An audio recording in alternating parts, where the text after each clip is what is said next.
Halo, Assalamualaikum warahmatullahi wabarakatuh. Berjumpa lagi di channel YouTube Guru Online. Baik, kali ini Guru Online akan membahas tentang materi teks eksplanasi. Jadi materi teks eksplanasi ini diajarkan di kelas 11 ya, tingkat SMA atau SMK, juga mempelajari materi tentang teks eksplanasi. Baik, sebelum kita masuk ke pembelajaran teks eksplanasi, kita harus mengetahui terlebih dahulu eksplanasi ini adalah berasal dari bahasa Inggris explain yang artinya adalah menjelaskan. Menjelaskan tentang apa? Mari kita bahas di bagian pengertian teks eksplanasi.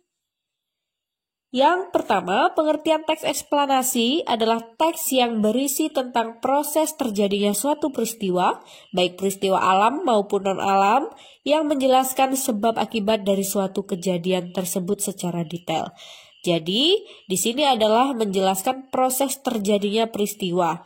Ada peristiwa alam, ada peristiwa non-alam, dan juga menjelaskan sebab akibatnya dari kejadian yang dibahas secara detail seperti itu. Lalu,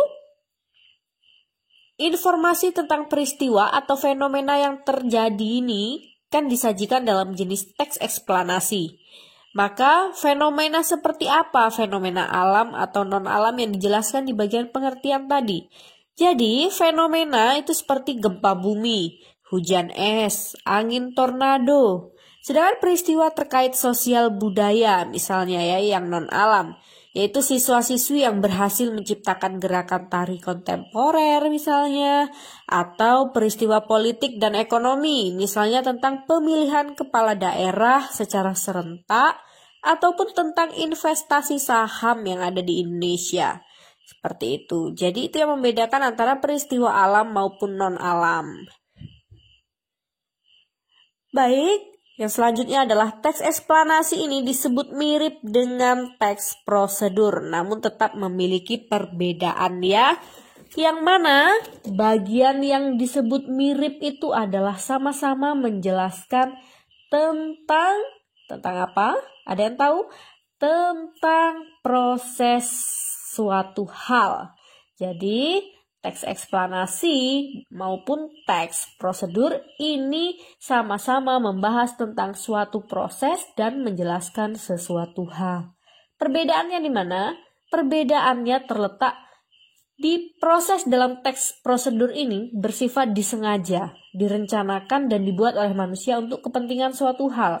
Misalkan, proses dalam menghidupkan sebuah komputer. Di dalam proses menghidupkan suatu komputer, tentu hal tersebut adalah kegiatan yang disengaja dan direncanakan dan untuk kepentingan sesuatu hal. Apabila kita akan membuka komputer, maka kita akan membuat suatu kepentingan atau akan menyelesaikan sebuah kepentingan seperti itu. Tetapi kalau proses dalam teks eksplanasi ini bersifat alami dan terkadang tidak disengaja. Seperti gempa bumi, apakah bisa direncanakan? Tidak. Apakah itu disengaja? Tidak, prosesnya lebih alamiah seperti itu. Itu adalah perbedaan antara teks prosedur dengan teks eksplanasi yang disebut mirip.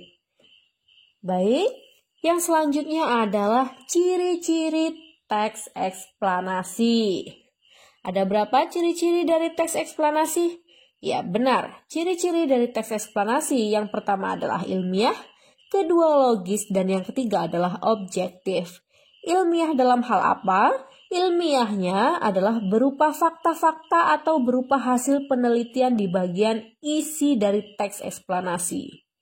Baik, secara singkatnya, isi dari teks eksplanasi itu adalah memuat fakta-fakta, hasil penelitian, teori, dan keilmiahannya itu benar-benar terjaga seperti itu. Lalu yang kedua, logis. Jadi penjabaran isi di dalam teks eksplanasi itu masuk akal dan bisa diterima oleh akal sehat. Lalu yang ketiga adalah objektif. Jadi ketika kita membuat teks eksplanasi, hendaknya kita tidak memandang sesuatu hal yang terjadi atau yang dibahas secara memihak gitu. Jadi kita harus memandang sesuatu hal yang kita bahas di dalam sebuah teks eksplanasi secara netral. Jadi tidak memihak manapun. Misalkan kita akan membahas atau menjelaskan tentang banjir bandang.